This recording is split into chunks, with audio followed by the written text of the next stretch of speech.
اور یہ وہ عظیم ہستیاں ہیں، ان عظیم ہستیوں کے ساتھ اللہ کے پاک پیغمبر صلی اللہ علیہ وسلم کی جو صحابہ تھے ان کو بڑی عقیدت اور بڑی محبت تھی۔ آج بعض لوگ سازش کرتے ہیں، پروپگنڈا کرتے ہیں، فتنہ برپا کرتے ہیں، گویا یہ بات ثابت کرنا چاہتے ہیں کہ آپ صلی اللہ علیہ وسلم کے صحابہ اور اہل بیت آپس میں نعوذ باللہ ان کی کوئی دشمنی تھی۔ حالانکہ آپ صلی اللہ علیہ وسلم کے اہل بیت اور آپ صلی اللہ علیہ وسلم کے صحابہ ان میں بڑی عقیدت تھی، بڑی محبت تھی۔ صحابہ کرام رضی اللہ تعالی عنہم اجمعین آپ صلی اللہ علیہ وسلم کی اہل بیت سے بڑی محبت فرماتے تھے۔ ایک مرتبہ حضرت عمر رضی اللہ تعالی عنہ کا دور خلافت ہے اور آپ رضی اللہ تعالی عنہ کے صاحبزادے عبداللہ بن عمر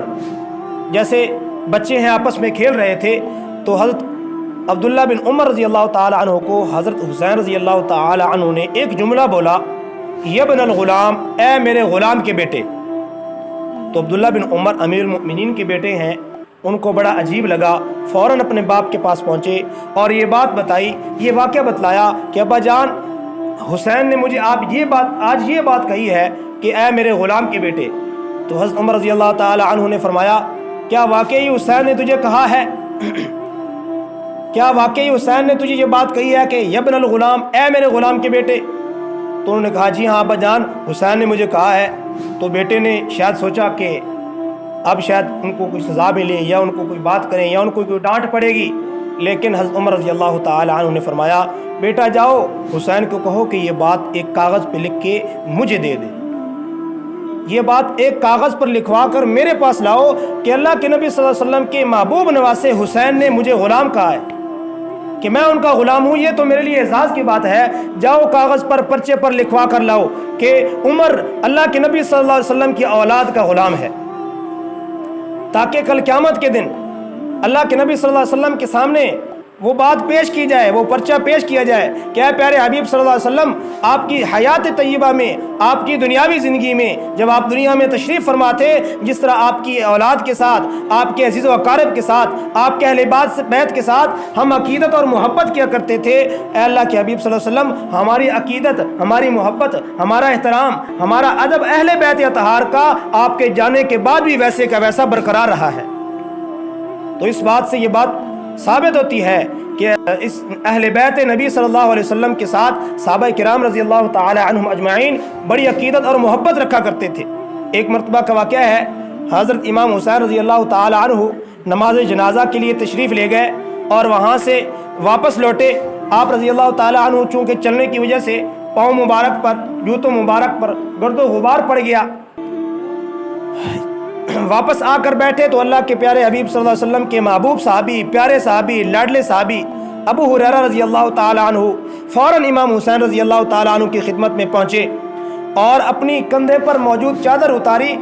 اور اس چادر سے امام حسین رضی اللہ تعالی عنہ کے قدم مبارک کو صاف کرنے لگے، جو گرد و غبار ان کے پاؤں پر پڑی ہوئی تھی، جو گرد و غبار، جو مٹی ان کے جوتوں مبارک پر پڑی ہوئی تھی۔ ابو ہریرہ اپنی چادر کو اتار کے اس مٹی کو صاف کرنے لگ جاتے ہیں۔ امام حسین رضی اللہ تعالی عنہ تڑپ جاتے ہیں، رونے لگ جاتے ہیں کہ اے چچا ابو ہریرہ، آپ میرے باپ علی رضی اللہ تعالی عنہ کے دوست ہیں اور میرے نانا کے محبوب صحابی ہیں، امت کے محدث ہیں، اللہ نے آپ کو حدیث کا علم عطا کیا ہے، آپ یہ کیسا کام کرتے ہیں؟ تو ابو ہریرہ رضی اللہ تعالی عنہ نے آپ رضی اللہ تعالی عنہ سے فرمایا کہ بیٹا یہ عمل میں ایسے نہیں کر رہا، میں نے آپ کے نانا اللہ کے حبیب صلی اللہ علیہ وسلم، والی مدینہ، سرکار دو عالم صلی اللہ علیہ وسلم سے میں نے یہ بات سنی تھی۔ آپ صلی اللہ علیہ وسلم اللہ کے دربار میں دعا کر رہے تھے کہ اے اللہ میں ان سے محبت کرتا ہوں، اے اللہ تو بھی ان سے محبت فرما، اے اللہ میں بھی اپنے بیٹے حسنین کریمین سے راضی ہوں، تو بھی ان سے راضی ہو جا، اے اللہ جو ان سے محبت کرے، میرے ان بیٹوں سے، میرے ان اہل بیت سے، اے اللہ جو محبت کرے تو بھی ان سے محبت فرما، اے اللہ جو ان سے راضی ہو تو بھی اس سے راضی ہو جا۔ اے بیٹے حسین، میں تو تیرے نانا کے اس فرمان کی وجہ سے تجھ سے محبت کا اظہار کر رہا ہوں تاکہ میرے لیے بھی اللہ کی رضا، اللہ کی محبت کا پروانہ مجھے بھی مل جائے اور اللہ کے نبی صلی اللہ علیہ وسلم کی دعاؤں میں بھی شامل ہو جاؤں۔ تو اس سے ہمیں معلوم ہوا کہ اللہ کے پاک پیغمبر صلی اللہ علیہ وسلم کے صحابہ آپ صلی اللہ علیہ وسلم کے اہل بیت اطہار کے دشمن نہیں تھے، بلکہ ان کی خدمت کرنا، ان کا ادب کرنا، ان کا احترام کرنا اپنے لیے سعادت سمجھتے تھے اور جنت میں جانے کا ذریعہ سمجھتے تھے۔